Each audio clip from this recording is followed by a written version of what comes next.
ከራዲዮን የሚባል ጻዕዳ ወፍ አለ። ነጭ ወፍ ነው፣ አይገኝም። ምን ይላሉ? ይሄ ወፍ የሚገኘው የተወሰኑ አህጉር ላይ ነው ይላል። ነጭ ነው ወፉ። ነገስታት ላስፈልግ ባሉ ጊዜ ምንም አይቸገሩም እና ይላል ካለበት ፈልገው ያመጡታል።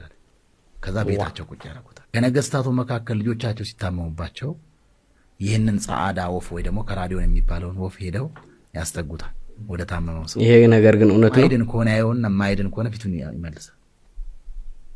አያየውም። የሚድን እንደሆነ ግን አለ አፉን ካፉ ያደርጋል። ከታመመው አፉን ካፉ ያደርጋል። እስትንፋሱን ይቀበለዋል።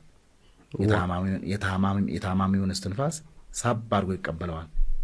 በእስትንፋሱ ምክንያት ደዌ ይናኛል ማለት ከታማሚው ወደ ከራዲዮን ወደ ወፉ ይዞራል። ያኛው ይድናል።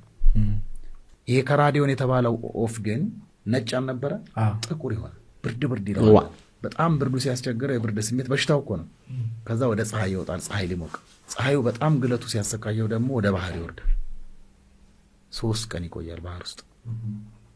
ከ3 ቀን በኋላ ባህር ውስጥ ከቆየ በሶስተኛው ቀን ሙሉ ከላይ የነበረው ነጭ ጸጉሩ የለም፣ እሱን ሙሉ ልጦ ጥቁሩን ማለት ነው ሙሉ ለሙሉ እሱን አጥቶ ነጭ ከለር ቀደመ ነጭ ጸጉሩን ይዞ ይወጣል ከባህር። እዚ ነገር ግን ሐቅ ድዩ ደቃ ዓበይቲ ሞታሪ ግብት ክነንጻ ከምዛ ዓይነት ክድሕ እንዳር ኮይንካማ በቃ አልሽ ካላልሽ ከምጻይ ዋላ ወድ ንጉሰይ ትኾን ማለት ፎሎ ነገርና ደቃ